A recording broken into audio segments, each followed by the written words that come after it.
WB Meetup berbagi cerita dan inspirasi. Sahabat WB, selamat ya. Bulan ini kita kembali lagi merayakan Hari Kemerdekaan Indonesia. Dan hari ini kita kedatangan tamu istimewa yang sekarang mereka lokasinya jauh banget. Nah, ada Bu Siska. Shalom Bu Siska. Halo.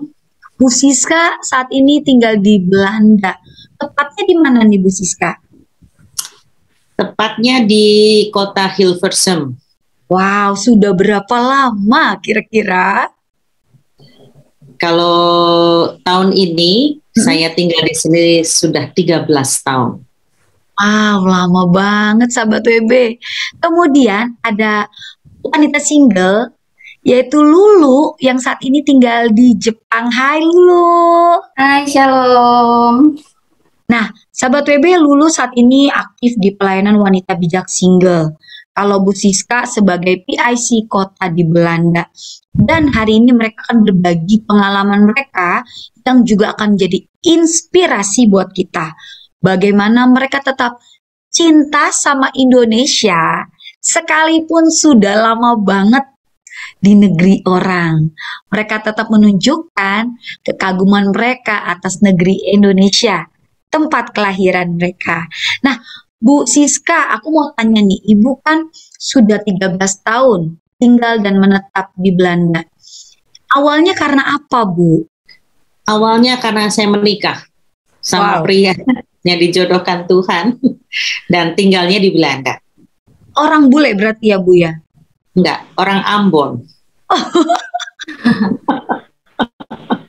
Wah, ini menarik banget nih, Bu. Orang Ambon tapi tinggal di Belanda. Oke, terus akhirnya menetap di situ. Ibu waktu pertama kali tinggal di Belanda, Ibu merasa langsung, wah ini aku sekarang orang Belanda nih. Atau tetap ingat aku adalah orang Indonesia?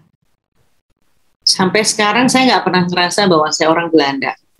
Sampai sekarang saya tetap ngerasa bahwa saya orang Indonesia yang memang tinggalnya di sini gitu. Oke. Kalau Lulu waktu berangkat ke Jepang nih sebenarnya tujuan awalnya apa nih Lulu? Tujuan saya ke Jepang itu awalnya mau lihat keponakan. Oke. Keponakan lahir. Sampai 3 tahun? Sampai 3 tahun. Dan akhirnya masih lanjut ya Lu ya? Masih lanjut, Kak. Nah, ketika kamu nyampe di sana, apakah secara otomatis karena udah 3 tahun beralih menjadi warga negara asing atau tetap Indonesia? Tetap warga Indonesia yang tinggal di negara Jepang. Berarti ini masih ada rencana balik ke Indonesia dong Lu ya? Masih Kak, masih. Oke. Balik ke Indonesia. Nah, Bu Siska, ini kan berarti ketika Ibu tinggal di Belanda, mengikut suami, ada pemikiran nih bakalan terus-terusan di Belanda. Lalu apa yang membuat Bu Siska tetap bisa cinta sama Indonesia, nggak bisa move on sama Indonesia? Ya karena saya sadar sih saya lahir di Indonesia. Saya dibesarkan di Indonesia, saya sekolah di Indonesia, dan saya pernah bekerja di Indonesia. Karena perjalanan hiduplah yang menuntun saya sampai ke sini. Jadi bukan berarti bahwa kalau saya pindah negara itu terus saya bukan orang Indonesia gitu. Ya, identitas saya memang Indonesia. Gitu. Nah, Ibu dulu sebelum berangkat ke Belanda, Ibu ada share kalau pernah ada pengalaman di mana Ibu terlibat dalam pelayanan di Indonesia dan itulah merupakan titik awal betapa Ibu begitu makin cinta sama Indonesia. Boleh ceritain sebentar nggak Bu buat kita semua? Waktu itu awalnya saya yang ngalamin peristiwa, ya tahu ya peristiwa yang kejadian di mana kalau lihat wajah saya pasti Ibu-ibu tahu toh kalau saya dari keturunan Cina dan kebetulan bukan kebetulan ya, tapi waktu itu terjadi hal yang tidak mengenakan gitu. Kemudian saya puji Tuhan, dituntun Tuhan itu ikut masuk di pelayanan di jaringan doa nasional, sehingga saya bertemu dengan orang-orang yang luar biasa yang Tuhan pakai untuk mendamaikan saya dengan keadaan di Indonesia. Sehingga pada waktu itu Tuhan bukakan sesuatu yang luar biasa sehingga saya merasa bahwa oh iya, bukan suatu kebetulan kalau saya itu lahir di Indonesia gitu. Tuhan memang tempatkan saya di Indonesia. Akhirnya saya ngalamin seperti apa ya, kayak di renew gitu dengan Tuhan gitu. Jadi saya kalau berdoa untuk Indonesia, saya benar-benar mengasihi Indonesia gitu ya. Sampai hari ini pun saya kalau berdoa untuk Indonesia, saya bersungguh-sungguh, saya selalu mengikuti perkembangan apa yang terjadi di Indonesia.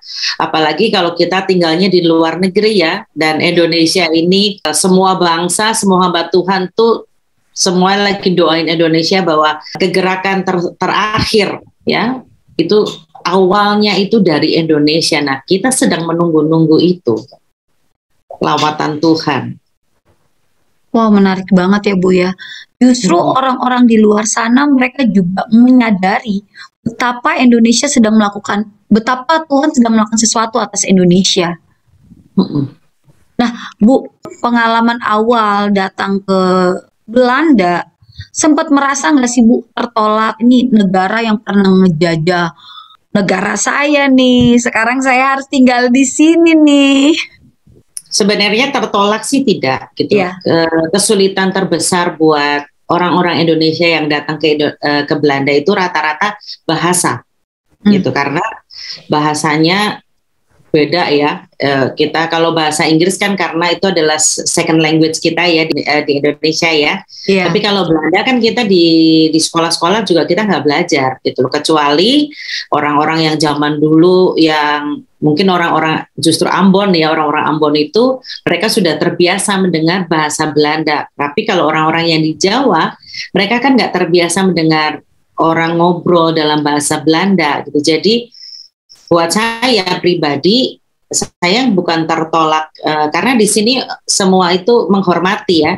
Cuman bahasanya aja kita sulit untuk ngomong, gitu aja. Tapi Ibu akhirnya bisa ikut les atau gimana Bu? Ya, karena kalau setiap orang tinggal di Belanda itu kita wajib untuk ikut Inburgering, itu istilahnya sekolah bahasa gitu. Juga untuk sekolah untuk mengenal situasi dan lingkungan yang ada di sini supaya kita bisa hidup di Belanda. Jadi karena kita lama-lama terus kita juga harus mau berinteraksi, akhirnya ya kita bisa gitu. Nah, sahabat WB, ada pengalaman seru nih yang Bu Siska alami ketika ikut tes bahasa Belanda ya Bu ya? Iya, jadi waktu itu sebenarnya sih Belanda atau Eropa itu bukan negara impian saya gitu. Yeah. Karena kalau dulu banyak orang-orang kan pingin ya pergi ke luar negeri gitu ya. Nah, dreamland itu justru malah Amerika. Karena mungkin kita suka nonton film ya Amerika gitu, film-film Hollywood gitu. Jadi my dreamland itu juga Amerika gitu. Tapi waktu Tuhan pertemukan dengan calon suami saya waktu itu dan tinggalnya di Belanda, saya berpikir wow, Belanda gitu loh, negara yang maksudnya nggak terbayang di pikiran saya. Dan pada waktu itu karena setiap orang yang mau pergi ke Belanda itu harus Inburgering juga kan untuk dapat izin tinggal di sini. Jadi harus lulus. Nah, waktu itu saya dikasih referensi sama suami saya untuk hubungin seseorang yang bisa kasih les privat bahasa Belanda gitu. Tapi karena waktu di Jakarta tuh kan saya kerja ya dari pagi malam dan pelayanan waktunya itu nggak ada gitu. Jadi seringkali gurunya datang ke kantor saya cuman suruh sekretaris saya tolong kasih dia makan. Habis itu minta maaf bahwa saya nggak bisa les hari ini, jadi dia pulang gitu. Itu berkali-kali sampai suatu hari calon suami saya bilang, kamu mau serius nggak sih tinggal di Belanda gitu? Karena ternyata gurunya komplain sama calon suami saya gitu, kasih tahu bahwa saya itu sering kali membatalkan les bahasa Belandanya. Sampai suatu hari tiba waktunya saya harus ujian bahasa Belanda ini. Kemudian saya ke mana itu Kuningan ya, di Rasuna Said gitu. Ya. Nah, saya ke situ, tiba-tiba saya waktu masuk ke mau ruangan ujian itu, saya tuh ada satpam perempuan itu, dia lari-lari, dia pegang tangan saya, dia bilang gini, Ibu kalau mau nanti jawab soal terakhir, Ibu mesti ngomong ya gitu. Kebayang nggak sih di ruangan banyak orang tiba-tiba ada satpam lari pegang tangan gitu kan, kesannya saya melakukan apa gitu kan, saya jadi kaget gitu, ada apa, terus saya tanya ngomong apa Bu, pokoknya ngomong aja gitu, sambil dia ngeloyor pergi gitu. Saya pikir nih orang aneh ya gitu. Ya udahlah, saya nggak pikirin, saya masuk aja ke ruang ujian. Sampai akhirnya setelah beberapa soal, dan soal terakhir adalah soal dalam bahasa Belanda, jadi ada pakai kop telepon itu ya, orang cerita dalam bahasa Belanda, saya suruh menirukannya dengan bahasa Belanda tapi sesuai dengan apa yang saya tangkap. Waduh, saya kan nggak les sama sekali, jadi saya tuh cuma punya 3 kata waktu itu, saya cuma taunya lekker, sonder, betalen gitu. Maksud saya dengan 3 kata itu saya mesti menceritakan soal cerita ini. Terus tiba-tiba saya ingat satpam itu, Ibu mesti ngomong ya. Nah, akhirnya saya ngomong apa ya gitu.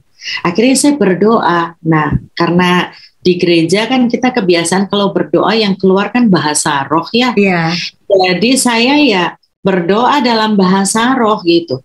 Saya berdoa, terus pada waktu saya selesai gitu, saya ngelihat pengujinya tuh matanya sampai begini gitu.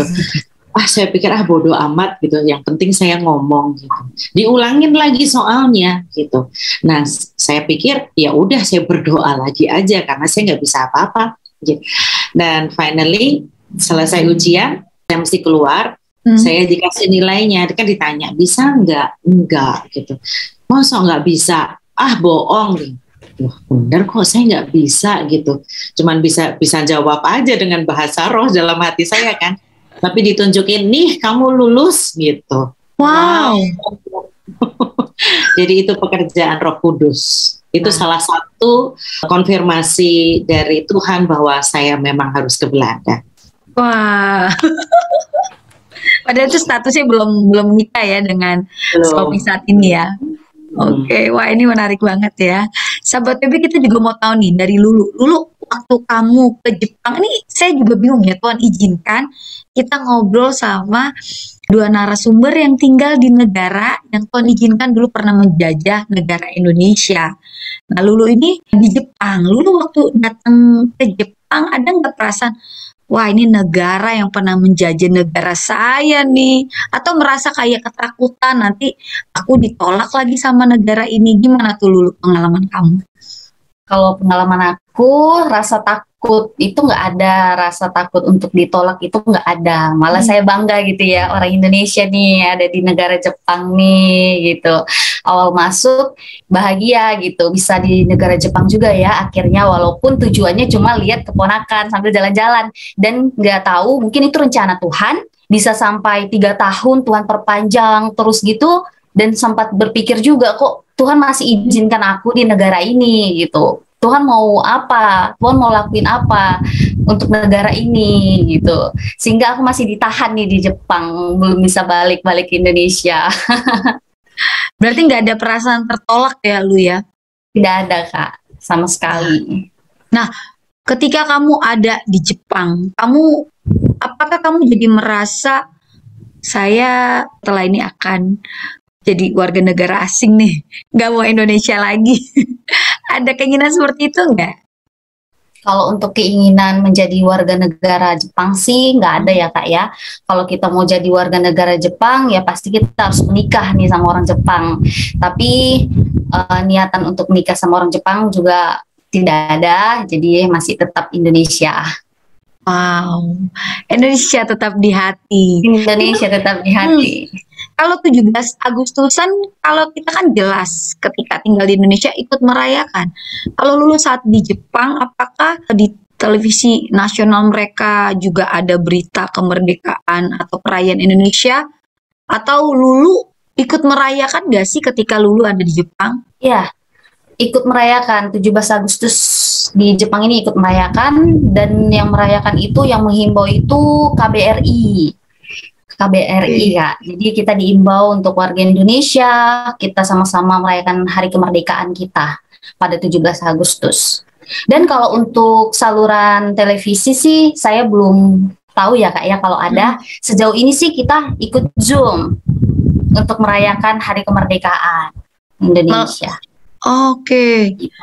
Berarti dari seluruh orang-orang Indonesia yang tinggal di Jepang, mereka secara serentak merayakan ya Lu ya? Virtual, iya. Mantep banget. Ngomong-ngomong, Lulu masih inget gak sama lagu Indonesia Raya? Masih. Karena cukup lama ya ada di Indonesia ya? Masih ingat. Oke, kalau Bu Siska, Bu, ini kan dari Ibu bersama dengan suami, mau nggak mau kan anak-anak taunya Belanda. Apakah anak-anak mengerti kalau mereka itu tanah kelahirannya Indonesia, lagu kebangsaan Indonesia Raya, bahkan segala sesuatu yang berkaitan tentang Indonesia, anak-anak Bu Siska mengerti hal itu atau tidak, Bu? Kalau lagu Indonesia Raya ya mereka mengerti, cuman nggak hafal ya, harus baca teks gitu. Ya, dan dia juga tahu bahwa mereka lahir kok di Indonesia gitu. Mereka lahir dan mereka juga meskipun 2 tahun di Indonesia terus baru pindah, dan mereka tahu bahwa ya mereka orang Indonesia gitu. Anak kelahirannya Indonesia. Jadi mereka cukup paham kalau mereka itu adalah orang Indonesia murni. Kalau suami saya nanti kalau pensiun sih pengennya balik lagi ke Indonesia gitu. Tapi ya kan tidak semudah itu ya. Betul. Kalau kita sudah bertahun-tahun di negeri orang gitu, untuk pindah ke Indonesia itu kan tidak sama seperti yang waktu Indonesia kita tinggalkan gitu. Jadi perlu tanya Tuhan lah, kalau menurut saya sih di negara manapun, as long as Tuhan sertai kita, itu kita akan nyaman. Wow, luar biasa ya. Sahabat PB, sebelum kita lanjut, kita mau lihat beberapa informasi yang berkaitan dengan pelayanan wanita bijak. Shalom sahabat WB, untuk mendukung pelayanan wanita bijak yang makin luas dan menyampaikan informasi serta komunikasi seputar pelayanan wanita bijak, saat ini sahabat WB bisa bergabung dalam Telegram grup Sahabat WB. Caranya mudah sekali. Sahabat WB cukup mengunduh aplikasi Telegram, lalu join grup Sahabat WB. Dalam grup Telegram ini akan ada renungan harian, kegiatan-kegiatan dan informasi terkini seputar pelayanan WB. Dan tentunya kita bisa berelasi baik dengan seluruh sahabat WB dari berbagai kota dan negara. Mari bergabung sekarang juga di Telegram grup Sahabat WB. Tuhan Yesus memberkati. Nah, sahabat WB, teringetin lagi nih buat sahabat WB yang belum mendownload aplikasi dari Wanita Bijak, bisa segera mendownload, bisa buka Play Store, lalu didownload. Kan ada banyak informasi kegiatan WB, kemudian juga renungan harian yang bisa kita baca setiap harinya. Nah, sahabat WB, kita juga mau tahu nih, bagaimana ketika Lulu tinggal di Jepang, apakah kisah tentang kemerdekaan Indonesia ini menjadi suatu hal yang sering dibicarakan di Jepang? Gimana Lulu? Sejauh ini ketika saya tinggal di negara Jepang, untuk membahas kemerdekaan Indonesia itu tidak ada ya Kak. Khusus orang Jepangnya ya. Tapi kalau kita orang Indonesia sudah pasti kita membahas kemerdekaan kita. Seperti itu. Kenapa? Jepang ini kan cukup menjadi kisah indah sejarah Indonesia. Iya. Tapi ternyata di negara mereka sendiri tidak dibahas ya. Iya, Saya udah tanya sama Nicang, artinya itu kakak ipar saya, Ya. orang Jepang asli. Saya pernah bertanya, apakah Nicang tahu Jepang pernah menjajah Indonesia? Saya tidak tahu, gitu katanya. Mereka tidak ada dipelajari di sekolah, menjadi sejarah mereka itu nggak ada, Kak, sama sekali tidak ada. Dan saya kaget juga. Tapi kisah kemerdekaan Indonesia diketahui dong ya? Diketahui pasti. Tapi mereka tidak tahu kalau negara mereka itu pernah menjajah. Mungkin nenek moyang mereka, para tua-tua mereka mungkin tahu sebagian. Tapi untuk generasi muda ini mereka tidak tahu sama sekali. Wow. Oke. Kalau di Belanda bagaimana, Bu? Apakah kisah kemerdekaan Indonesia ini menjadi sesuatu yang sering dibicarakan di sana, Bu? Kalau khusus membicarakan kemerdekaan Indonesia sih saya rasa tidak ya gitu. Ya. Tapi seperti kata Lulu ya, sejarah bagaimana Belanda menjajah Indonesia itu seolah-olah ditutupin gitu oleh pemerintah di sini gitu. Supaya dunia itu melihat bahwa Belanda itu baik-baik saja gitu. Jadi tidak terkesan bahwa Belanda itu adalah negara penjajah selama berapa 360 tahun ya. Wow, itu kan luar biasa, lama banget gitu. Tapi di sini ada beberapa orang-orang Indonesia yang juga cinta Indonesia gitu ya. Mereka juga buat film-film dokumenter yang suka disiarkan di televisi-televisi lokal gitu, sehingga kita orang-orang Indonesia juga melihat bahwa Indonesia dulu pernah mengalami ini.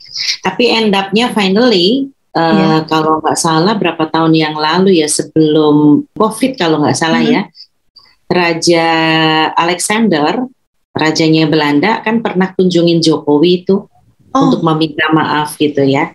Itu saya rasa jadi berita internasional gitu, karena di sini lumayan heboh dibicarakan. Jadi mungkin bagus sekali kan kalau Belanda itu merangkul Indonesia, mengakui bahwa ya sejarah it's already happen ya gitu, tapi dan kedepannya akan berjalan bersamaan dengan Indonesia. Dan dulu sih kalau saya pas Imber Kering gitu, karena di Indonesia Imber Kering, di sini juga ya, kita di sini juga belajar lagi. Nah di situ yang saya termasuk sedikit berargumen dengan guru saya bahwa Indonesia itu merdeka kalau di Belanda itu diakuinya itu di bulan Desember, kalau nggak salah tanggal 27 itu ya, penyerahan kedaulatan gitu. Tapi waktu itu saya bilang enggak, Indonesia merdeka itu adalah 17 Agustus 1945 gitu. Guru saya bilang enggak, bukan, itu sejarahnya tidak seperti itu. Terus saya tetap ngotot, saya orang Indonesia gitu, saya belajar sejarah gitu, dan itu diakui oleh PBB bahwa Indonesia itu memproklamirkan diri merdeka tahun 17 Agustus 1945. Nah, kita terjadi perdebatan bahwa guru saya bilang tidak, karena yang diakui di sini adalah 27 Desember 1949 ya kalau nggak salah tadi ya. Ya, akhirnya dia bilang gini, oke, dia menyudahi perdebatan kita, dia bilang kalau kamu mau lulus Imber Kering ini ya kamu, kalau ada soal ini kamu mesti jawab tanggal 27 Desember itu. Saya bilang nggak bisa gitu, cuman saya berdoa aja, Tuhan tolong jangan sampai keluar lagi nih soal.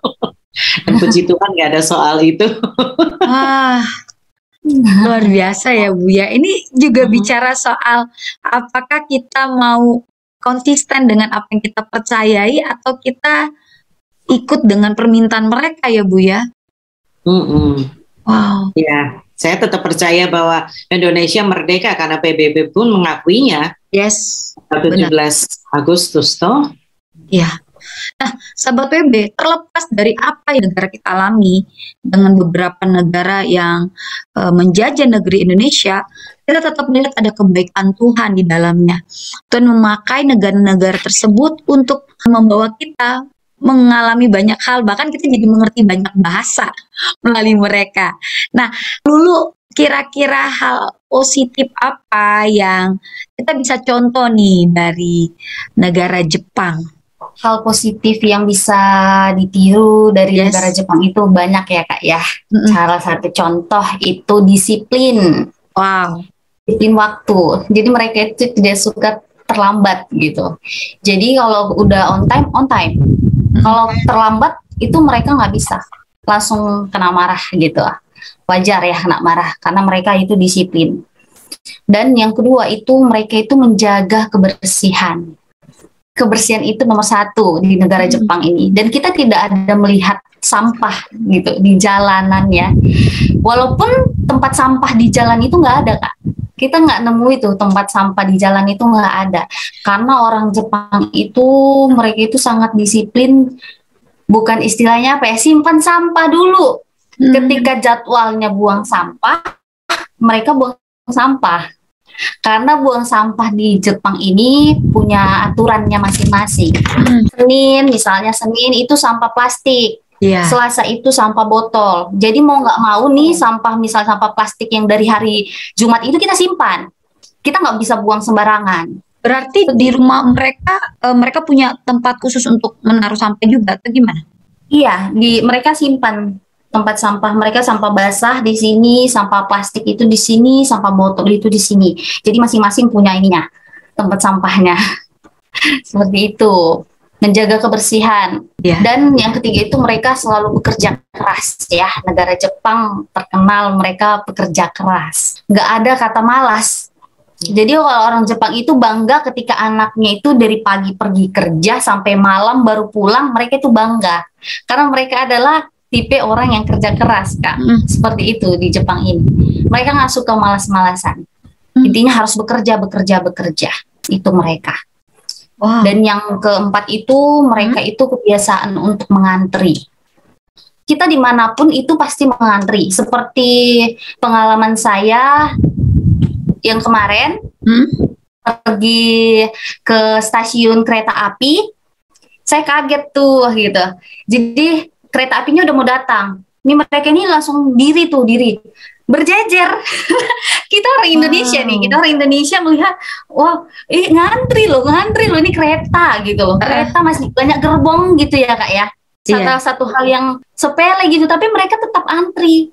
Datang kita orang Indonesia, kita ke sana, di sini aja, soalnya di sini udah banyak antri gitu. Ternyata salah seperti itu. Mau bagaimanapun itu tetap harus ngantri. Dari situ aku salut banget lihat orang Jepang. Itu yang patut kita tiru gitu. Budaya antri mereka itu tidak mau mendahului orang lain, tetap dalam prosedurnya.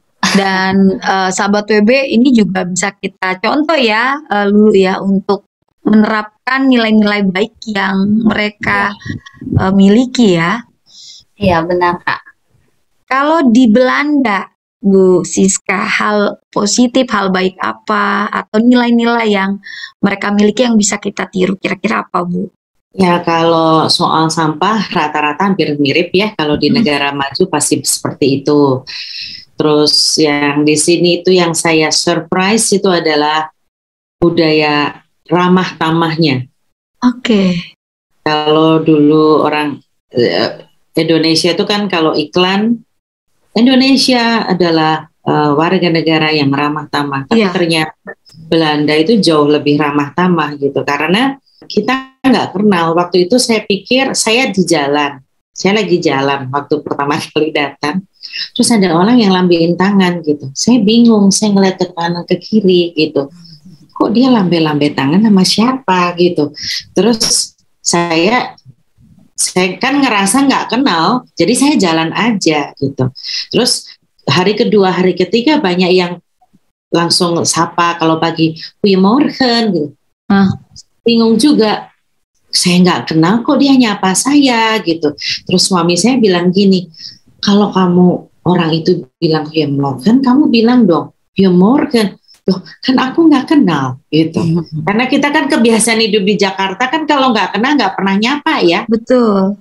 Nah di sini semua orang melambaikan tangan, senyum meskipun nggak kenal gitu. Jadi kita jadi terbiasa gini. Di sini ramahnya seperti itu. Terus soal perbedaan, kalau Mungkin ya di Indonesia itu suka ada perbedaan antara ART dengan majikan gitu kan. Iya. Jadi kayaknya aduh gapnya tuh kayak begini. Tapi kalau di sini profesi apapun di sini kita tuh sama levelnya gitu. Jadi kalau ada orang ya teman saya kerja nih untuk bersih-bersih rumah gitu. Dia itu kalau misalnya kerja 3 jam, setengah jam itu dia harus duduk gitu. Dia menghargai kalau orang bekerja itu ada pausenya, ada istirahatnya. Dan tuan rumahnya bikinin minum, kasih kue buat yang kerja ini gitu. Dan diajak duduk ngobrol. Dan cangkirnya, tempat makannya itu sama dengan si majikan. Bukan berbeda kalau kamu pembantu terus tempatnya beda gitu, enggak. Tapi cangkirnya, tempat makannya itu semuanya sama. Jadi itu membuktikan bahwa kita di sini itu kita human gitu ya, sama-sama manusia, saling menghormati. Budaya antri pun di sini gitu, bahkan lebih terkesan di sini slow ya.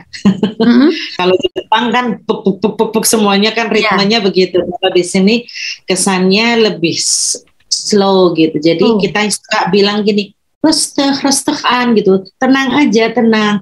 Aku masih punya waktu gitu. Jadi nunggu gitu. Semuanya nunggu. Dulu pertama kali kita juga bingung ya. Wah, udah lari-lari orangnya ngantri semuanya. Oh, kita jadi malu. Tapi karena udah terbiasa dengan itu, lama-lama kita juga jadi terbiasa ya dengan situasi yang ada ini. Tapi bukan terkesan kayak berlama-lama ya Bu ya?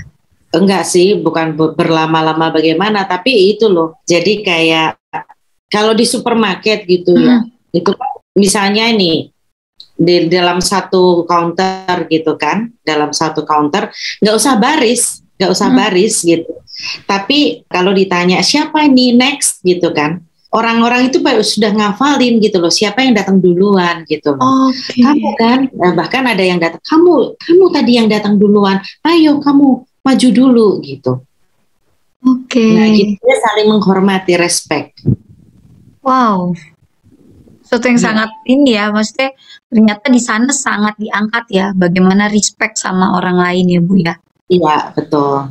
Nah, lalu yang terakhir Bu Siska, apa pesan buat warga negara Indonesia yang masih tinggal dan berkarya di Indonesia? Kadang kalau orang Indonesia itu nggak ngelihat apa situasi yang ada di luar, mereka seolah-olah kayak aku tuh ketinggalan gitu.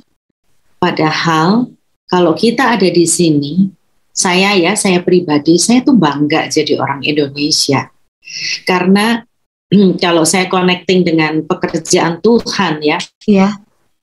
Dulu Belanda yang bawa kekristenan itu masuk ke ke Indonesia, sorry. Tetapi sekarang justru orang Indonesia lah yang mengembalikan bangsa ini kepada Tuhan.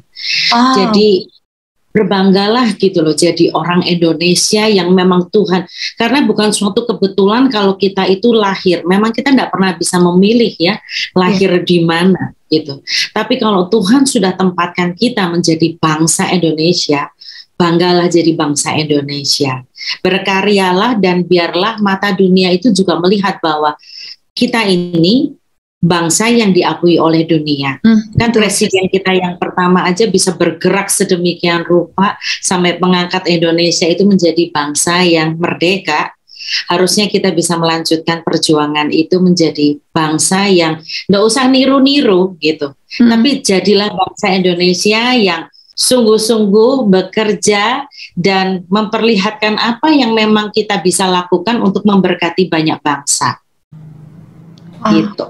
Betul banget Bu, kebanyakan dari warga negara Indonesia kita merasa keren kalau bisa ikut seperti tren yang sedang terjadi di luar sana. Bisa bergaya atau kesehariannya mirip dengan di luar negeri, padahal mereka sendiri bangga dengan negara kita ya Bu ya. Betul, soal pakai kebaya aja. Ya. Pakai kebaya di sini orang bule-bule itu banyak yang pakai kebaya juga. Kalau diundang ini nanti tanggal 17 Agustus ya, ada detik-detik proklamasi itu, nanti saya juga mau hadir di sana. Semua, saya punya teman satu bule gitu, dia ikutan datang nanti sama-sama, kita janjian pakai kebaya gitu. Wow. Jadi mereka sendiri tuh bangga gitu loh untuk bisa pakai busana Indonesia. Kenapa yang kita orang Indonesia malah nggak bangga? Iya betul Bu. Wah ini membuka pemikiran kita banget nih sebagai orang-orang Indonesia. Kemudian Lulu, kira-kira apa nih pesan buat warga negara Indonesia yang masih tinggal di bumi tercinta Indonesia? Kemudian baktinya apa nih kira-kira buat orang Indonesia untuk negeri kita sendiri yang bisa kita lakukan? Pesan untuk semua anak Indonesia, baik di dalam negeri maupun yang di luar negeri, intinya kita tetap semangat, ya kan? Tetap semangat, tetap berkarya. Jangan pernah takut karya kamu tidak dihargai, karya kamu jelek, atau mungkin kamu tidak punya percaya diri untuk menunjukkan karya kamu. Tetap semangat, gali terus potensi, terus tunjukkan kemampuan kita, potensi kita, kemanapun kita berada, kemanapun kita melangkah, terus tetap berkarya, terus semangat, jangan pernah menyerah, tetap andalkan Tuhan. Satu-satunya intinya itu kita harus tetap berdoa. Kemanapun kita pergi, kemanapun kita melangkah, kita jangan pernah melupakan Tuhan. Dan mari kita tunjukkan bahwa kita mempunyai potensi yang lebih banyak, ya kan? Dan membanggakan negara kita sendiri. Seperti itu. Wow, mantap. Nah, sahabat WB, di akhir dari obrolan kita hari ini, kita mau sama-sama kembali mengingat betapa Tuhan yang menempatkan kita di Indonesia adalah Tuhan yang hebat, dengan karya-karya hebat yang Tuhan sudah titipkan dalam diri kita. Yuk bangga sama negeri kita, yuk kembangkan potensi kita, jadi diri kita sendiri, dan terus berkreasi, mengharumkan nama bangsa, dan juga memuliakan nama Tuhan. Nah, sahabat WB, sebelum kita tutup tayangan dari Wanita Bijak Indonesia ini, kita mau makan buah dulu. Apakah sahabat WB masih memakan buah setiap hari? Siska bawa buah apa nih? Favorit di keluarga kami adalah pisang. Oh, kalau di sini pisang sangat mudah dicari dan banyak manfaatnya, Bu. Kalau Lulu? Bawa buah semangka. Semangka, wah mantap. Dan Yuk kita buah makan. naga. Oh, dan buah naga. Yuk kita sama-sama makan ya.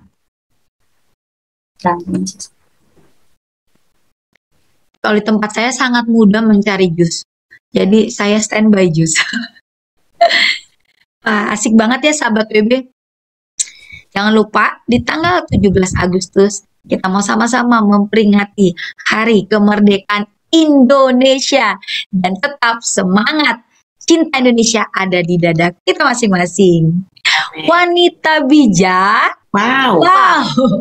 Apakah kita luar biasa? Yes. Girls Talk. Wow. Wow. Karena cewek ingin dimengerti.